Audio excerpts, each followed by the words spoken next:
शिंदेंच्या नाराजीनं महायुतीत निर्माण झालेला तणाव दिवसेंदिवस व्यापक स्वरूप घेतोय। एकीकडे स्थानिक स्वराज्य संस्थांसाठी महायुती एकत्र लढण्याच्या तयारीत असताना तशा चर्चा सुरू असताना अनेक ठिकाणी स्थानिक पातळीवरचं राजकारण पेटून उठलंय आणि आता कोकणातील राजकीय स्थितीनं महायुतीच्या डोक्याला आणखी नवा ताप केलाय। कोकणातील भाजप आणि शिंदेंच्या दोन बड्या नेत्यांनी स्वबळाचा नारा दिल्यानं आता आगामी निवडणुकांच्या पार्श्वभूमीवर महायुतीची परिस्थिती नेमकी कशी असणार असा प्रश्न निर्माण झालाय। फडणवीसांचे निकटवर्तीय राणे आणि शिंदेंचे निकटवर्तीय असलेल्या सामंतांनी कोकणात स्वबळाचा नारा दिल्यानं आता खळबळ उडाली आहे। कोकणात महायुतीचं नेमकं बिनसलंय काय? राणे सामंतांनी स्वबळाचा नारा देण्यामागे कारण काय आणि याचे परिणाम काय? सगळं पाहूयात या व्हिडिओतून।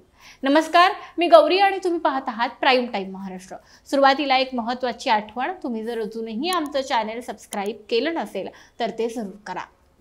स्थानिक स्वराज्य संस्थांच्या निवडणुकीची जोरदार तयारी सध्या सुरू झाली आहे। सगळ्याच पक्षांनी या तयारीला सुरुवात केली आहे, पण एकीकडे सर्वच पक्षांनी मोर्चे बांधणी सुरू केलेली असताना दुसरीकडे कोकणात मात्र महायुतीमध्ये कलगीतुरा रंगलाय।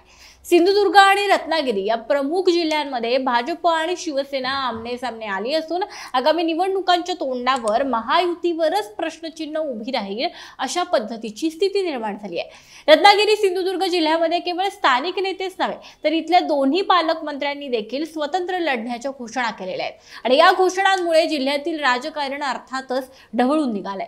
सिंधुदुर्ग जिल्ह्याचे पालकमंत्री, भाजपचे कोकणातील महत्त्वाचे नेते आणि रत्नागिरीचे संपर्क मंत्री नितेश राणे यांनी रत्नागिरीत जाऊन स्वबळाचा नारा दिलाय, तर दुसरीकडे शिवसेनेचा योग्य सन्मान ठेवला नाही तर आमचीही स्वतंत्र लढण्याची ताकद असल्याचा इशारा राज्याचे उद्योग मंत्री, कोकणातील शिवसेनेचे महत्त्वाचे नेते आणि तथा पालकमंत्री उदय सामंत यांनी दिलेला आहे। आता यामुळे कोकणामध्ये महायुतीमध्ये कलगीतुरा रंगल्याचं चित्र पाहायला मिळत आहे।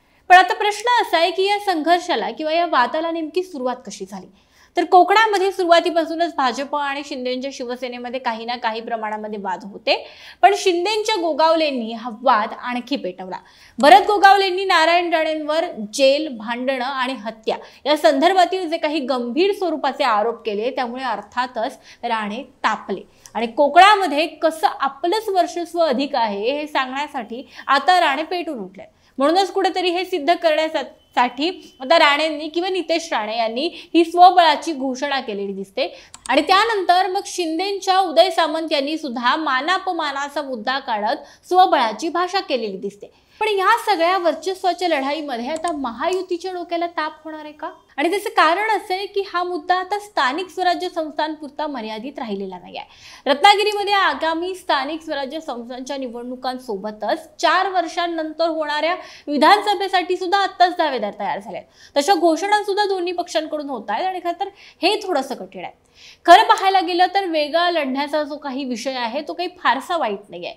वेगळं लढल्यानं जागांचं विभाजन टळू शकतं, त्यामुळे जास्तीत जास्त जागा लढवण्याची संधी ही प्रत्येक पक्षाला मिळू शकते आणि निवडणुकांनंतर पुन्हा एकत्र येण्याचा ऑप्शन सुद्धा आहेच। त्यामुळे स्वबळाचा नारा देणं किंवा स्वबळानं लढणं हा फार धोकादायक निर्णय नाहीये असं आपण म्हणायला गेलं तरी सुद्धा धोकादायक एक गोष्ट आहे आणि ती म्हणजे स्थानिक पातळीवर या दोन्ही पक्षांची मन दुरावणं किंवा या दोन्ही पक्षाच्या नेत्यांची मन दुरावणं।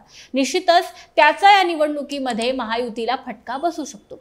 राणे हे अपमान गिळणारे नेते नाहीयेत, उलट 10 पटीनं त्याची परतफेड करणारे नेते म्हणून राणे यांची ओळख आहे आणि हे कधीही विसरून चालणार नाही। त्यामुळे राणेंना दुखावणं हे या निवडणुकीमध्ये शिंदेंच्या शिवसेनेला महागात पडणार का? तुम्हाला काय वाटतं?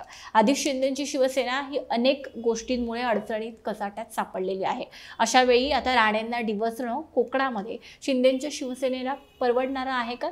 शिवाय सामंतांची ही ताकद कुठेही आपण म्हणूया की त्याला आपण कमी लेखत नाही आहोत। त्यामुळे कशा पद्धतीने हे राणे आणि सामंत कोकणातील महायुतीतलं वातावरण बदलणार आहेत ते पाहणं येत्या काळात महत्त्वाचं ठरेल। याविषयीचे तुमचे सगळे अंदाज, तुमच्या सगळ्या प्रतिक्रिया, तुमची जी काही मतं असतील ती आम्हाला कळवायला विसरू नका। व्हिडिओ आवडल्यास लाईक करायला विसरू नका। अर्थपूर्ण वाटल्यास त्याबद्दलच्या तुमच्या सगळ्या भावना आमच्या कमेंट बॉक्समध्ये निश्चित येऊ द्या। धन्यवाद।